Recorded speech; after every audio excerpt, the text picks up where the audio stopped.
8 февраля в Крым из Мекки вернулись паломники, которые совершили малый хадж – умру.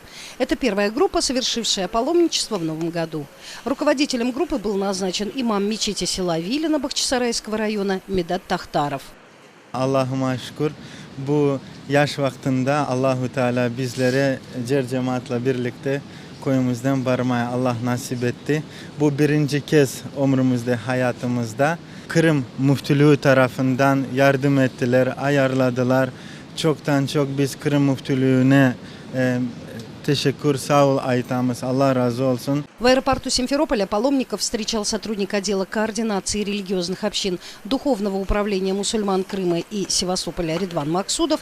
От имени муфтия Крыма и Духовного управления он поздравил паломников с благополучным возвращением на родную землю. Bugün bizde mutlu bir kundur.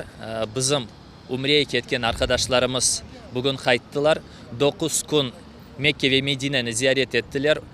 Küçük hac dediğimiz Umre vazifesini yerine getirdiler. İnşallah bu dinimizde büyük bir sevaptır. В Медине наши паломники были расположены в гостинице на максимально близком расстоянии от мечети пророка. Помимо совершения обрядов, они также посетили исторические места Мекки и Медины. Allah'a bin kere şükürler olsun. Buna tatamdan beraber barıp ziyaret edip geldik Medine'yi Mükerrem'de. Mekke'de olduk. 4 gün Medine'de, 5 gün Mekke'de olduk. Bin şükürler olsun Allah'ıma, imamımıza, Medat Hoca'ya, bir yerde müftiyattan yardım ettiler. Я очень доволен, elhamdülillah, Allah'a şükür. Bizim müftiyatımıza çok teşekkürler bildirmeye isteyeyim. Çünkü öyle bir şerefli ve mübarek yerleri ziyaret ettik. Peygamberimizin ziyaret ettik, kabrine selamlar söyledik.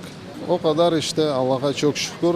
Bu ilk defa, birinci kere, inşallah daha devam edeceğiz. Sağ olun. Напомним, паломничество в Умру называется малым хаджем. В отличие от большого хаджа, который можно совершать только в месяц Зульхиджа, Умру можно совершать в любое время года. Из Крыма паломничество организует только Духовное управление мусульман республики. Формирование групп для совершения паломничества продолжается. Доступная программа, которую предлагают крымским мусульманам, действует с 21 по 28 февраля по акции «Мекка с нами ближе». По всем вопросам паломничества обращайтесь в Духовное управление мусульман Крыма и города Севастополь по адресу Симферополь, улица Курчатова, 4, Духовное управление.